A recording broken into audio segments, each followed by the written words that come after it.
Hello friends. So today we are going to start with the geography part. So as we all know, geography is the main part of the GS. अगर हम कोई भी exam देने जा रहे हैं, आपको जनरल स्टडीज़ में से ज्योग्राफी का मोस्ट ऑफ द क्वेश्चंस यहीं से आते हैं, ठीक है। अगर मैं बेसिकली बताऊं मैं कि अगर सिर्फ जीएस की बात करें हम लोग, तो इसके अंदर आपके तीन मेन पार्ट्स आते हैं: हिस्ट्री, पॉलिटी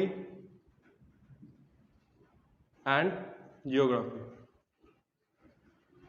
देखो अभी अगर हम ज्योग्राफी पढ़ते हैं ना, ज्योग्राफी से हमें क्या होता है कि आपके पूरे वर्ल्ड के बारे में, इंडिया के बारे में, हर एक मैप का हर एक हिस्सा हमारे दिमाग में बैठ जाता है।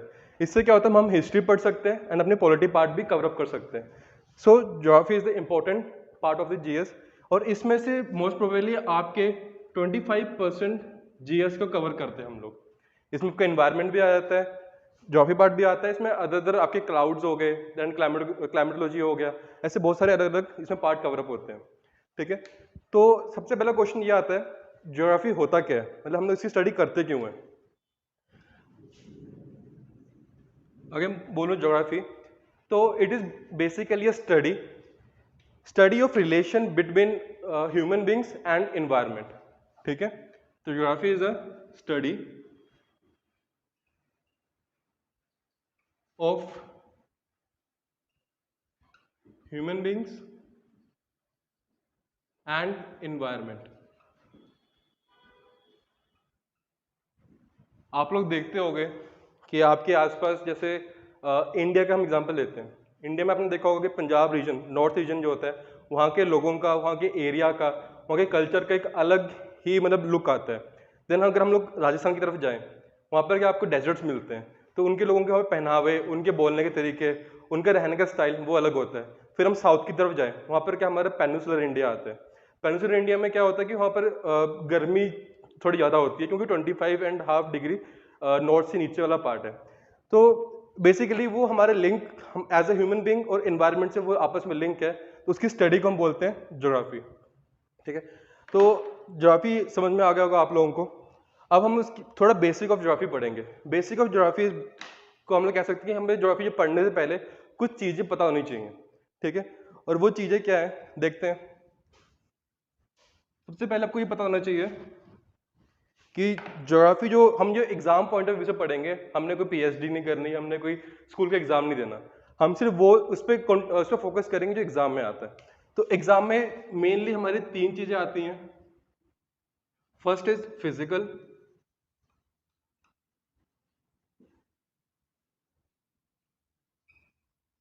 फिजिकल ज्योग्राफी, यहाँ से एग्जाम में अराउंड 5 to 10 क्वेश्चन आते हैं, ठीक है। नेक्स्ट इज हमारी इंडियन ज्योग्राफी,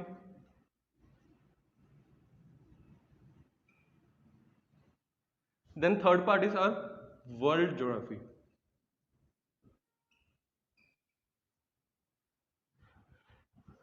देखो अगर आप कोई भी प्रीवियस ईयर क्वेश्चन उठा के देखोगे, प्रीवियस ईयर जितने भी आज तक पूछे हुए हैं, वहाँ पे आपने क्वेश्चन देखे होंगे करंट्स के बारे में, आपने क्वेश्चन देखे होंगे विंड्स के बारे में, आपने क्वेश्चन देखे होंगे एटमॉस्फेयर के बारे में।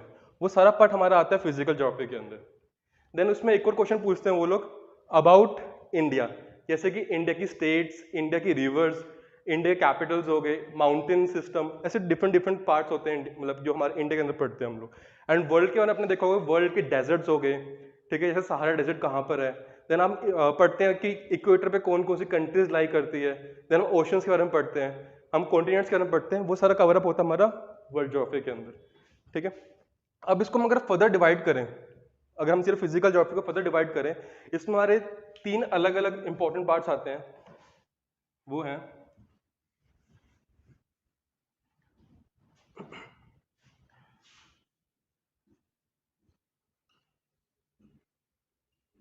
क्लाइमेटोलॉजी, देन आपका आता है इसके अंदर जियोमॉर्फोलॉजी,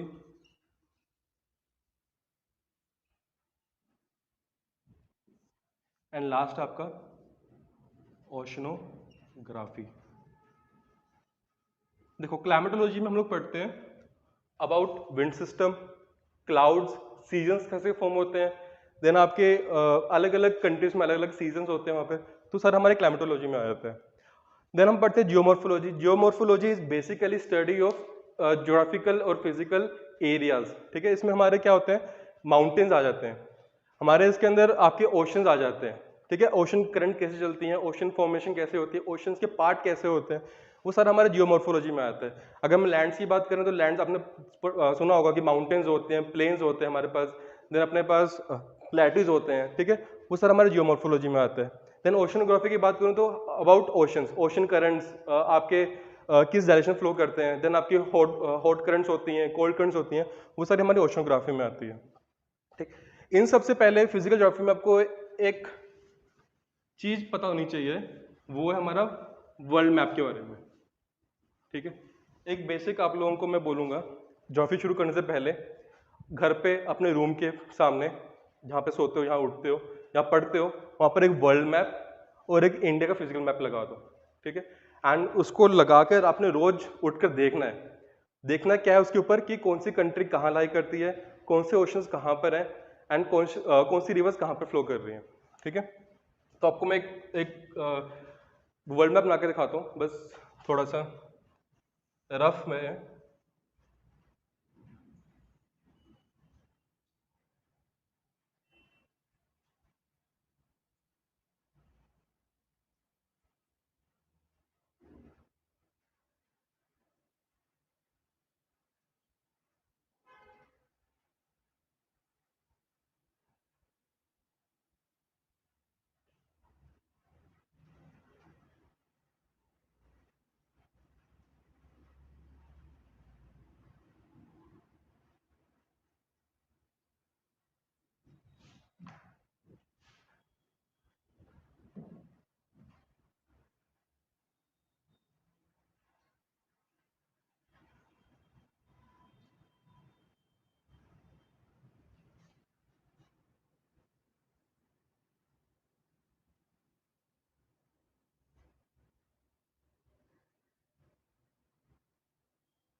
आपने भी एक काम करना है, आपने इसको ड्रॉ कर कर आपको कॉन्टिनेंट्स के नाम लिखने हैं।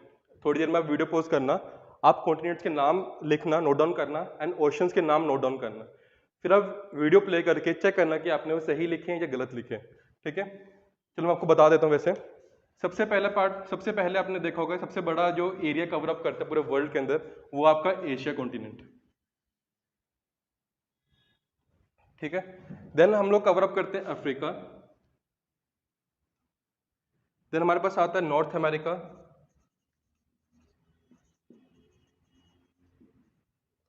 देन साउथ अमेरिका, देन आपका यूरोप, ऑस्ट्रेलिया, एंड नीचे में हमारा आता है Antarctica. So there are 7 continents जो हम लोग पढ़ते हैं। सबसे पहले Asia 1, then Africa 2, North America, South America, Europe, Australia and Antarctica. 7 continent अच्छे से पढ़ लो, ये बेसिक चीज़ है, हर किसी को पता होना चाहिए।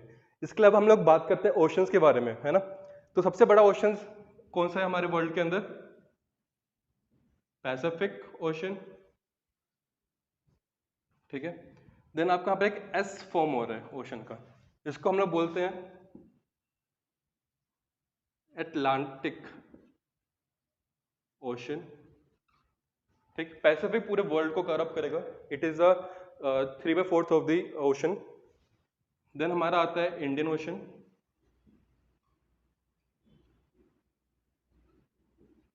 उसके नीचे हमारा आता है अंटार्कटिक ओशन, और आजकल एक और चीज हमें पढ़ने में आ रही है जो है Arctic ocean.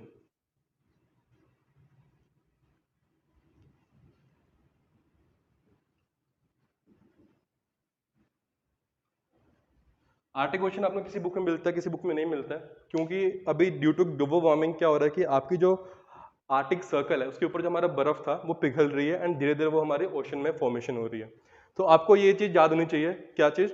Pacific Ocean, then Indian Ocean, Atlantic Ocean, Antarctic and Arctic ocean.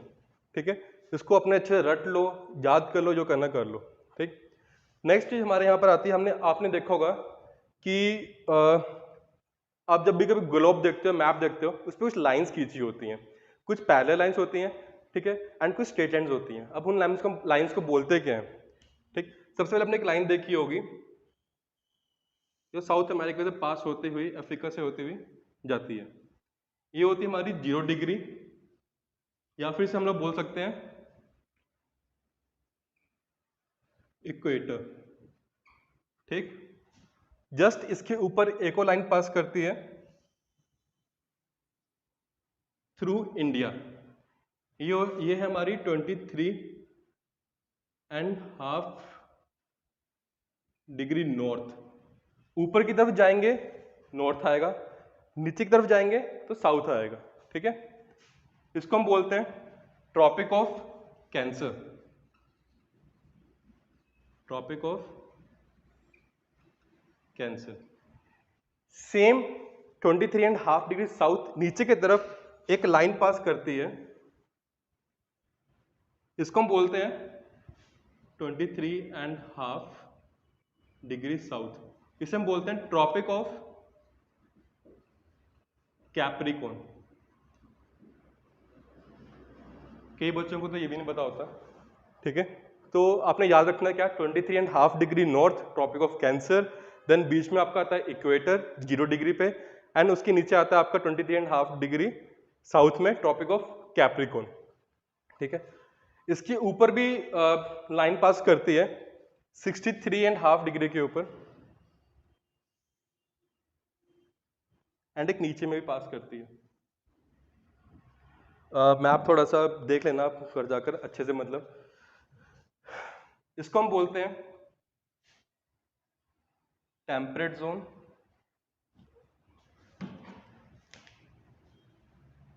इसको इरेज कर लो, फिर से बनाते एक नया डायग्राम, काफी प्रॉब्लम आ जाएगी।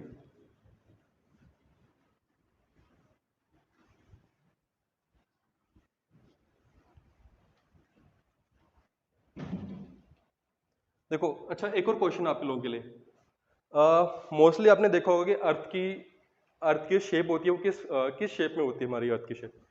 आप लोग ज़्यादातर ये बोलते हो स्पेयर होता है, कोई कहता है ओवल होता है। एक्चुअली में ना वो स्पेयर है ना वो ओवल है, इसका एक टर्म दिया गया है जियोइड, GEOID। ये आपको टर्म मिलेगा एनसीईआरटी बुक्स के अंदर, क्लास 7 की बुक है। हमारी अर्थ की शेप है जियोइड। एक्चुअली में है क्या, हमारी अर्थ साइड से तो कर्व है, बट पोल्स के ऊपर या पोल्स पे ये थोड़ी फ्लैट है। ठीक है, इसलिए हम इसको बोलते हैं जियोइड शेप। अब इसके बीच से जो लाइन पास कर रही है इसे हम बोलते हैं equator, which is on 0 degree पे। इसके ऊपर में 23.5 डिग्री नॉर्थ, इसके नीचे में भी 23.5 डिग्री साउथ।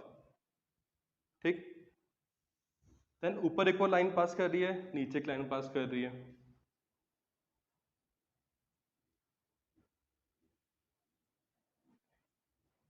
और ये दो पोल्स आपके हमेशा 90 डिग्री पे मिलेंगे, नॉर्थ एंड 90 डिग्री साउथ पे। ठीक है, तो जो ये वाली लाइन है 23.5 के ऊपर, वो है आपकी 66.5 डिग्री नॉर्थ, 66.5 डिग्री साउथ। इस लाइन को क्या बोलते हैं? आप लोगों के लिए क्वेश्चन है, वीडियो पॉज करना, लिखना, खुद से गेस करना, देन उसके बाद आपको बताता हूँ। इसको हम बोलते हैं आपका आर्टिक सर्कल, एंड नीचे लाइन को हम बोलते हैं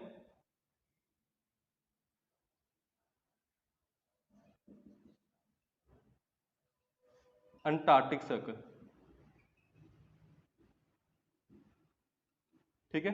तो this one is our equator, this one is Tropic of Cancer, ये हमारा ट्रॉपिक ऑफ कैप्रिकॉर्न, ये अपने आर्टिक सर्कल एंड ये अपनी अंटार्कटिक सर्कल। ठीक है, इसको लिख लो, Tropic of Cancer, Tropic of Capricorn. Hope को आपको यहाँ तक समझ में आ गया होगा अच्छे से। ठीक है, बाकी हम नेक्स्ट क्लास में कंटिन्यू करते हैं।